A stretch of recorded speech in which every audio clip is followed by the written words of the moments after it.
Les vacances. Les vacances, c'est a priori le temps du repos, le temps du vide. Vacances, c'est vacuum, c'est le vide. C'est le temps de se vider des soucis, des problèmes, etc., de se changer les idées, le corps, changer d'entourage, au lieu de la ville, la nature. Ça a l'air tout simple. Et en fait, c'est compliqué.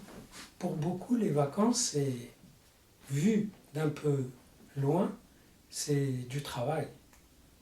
Il y a une industrie.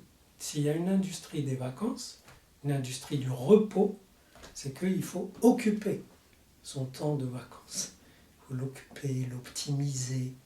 Et d'ailleurs, le langage le retient parce que vaquer, le verbe vaquer, vient aussi de la même racine que vacances. Vaquer à ses occupations. C'est avoir le loisir de s'occuper de ses affaires. Vous voyez? Donc, c'est paradoxal.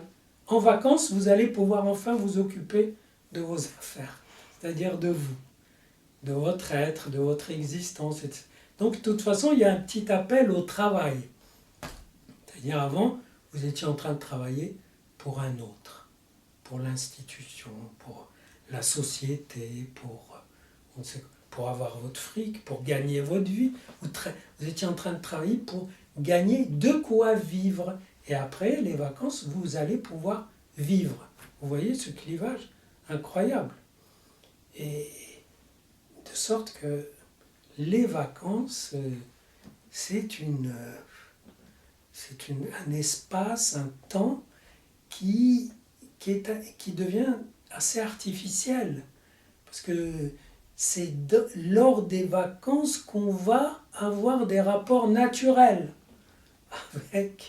avec le monde, avec la nourriture, avec des amis, avec son corps.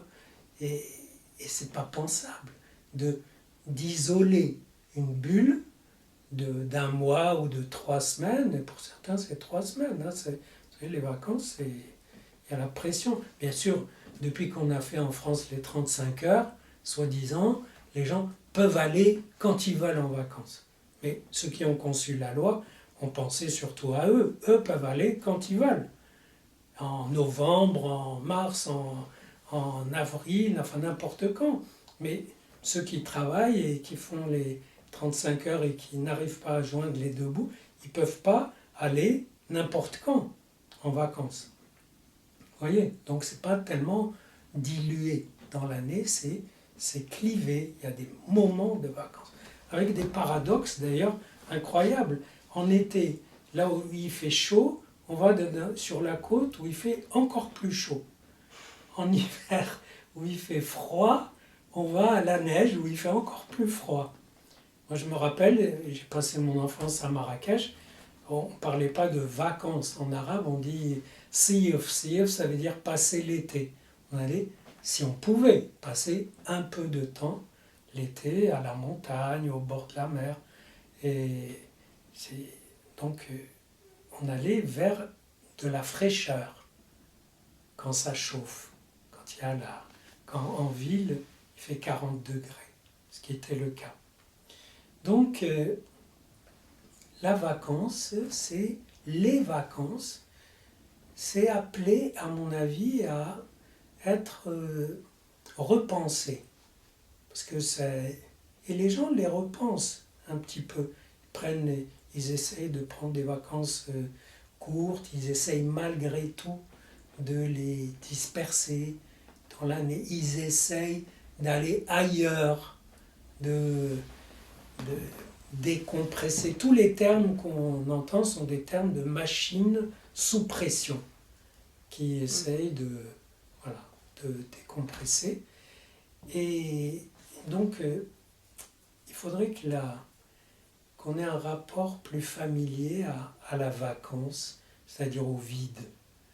Au vide, parce que le vide, vous savez que le mot vide, c'est l'anagramme de Dieu en français ou en latin, un vide.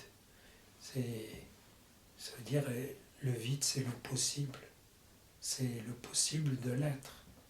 Autrement dit, pouvoir avoir de la vacance dans sa tête, dans son corps, dans sa façon d'être, pour, quand tout est bourré, comprimé, compressé, et cadré, recadré, pour se trouver des sorties de la pensée, des ouvertures de l'âme, pour retrouver du vide, du possible, de la vacance.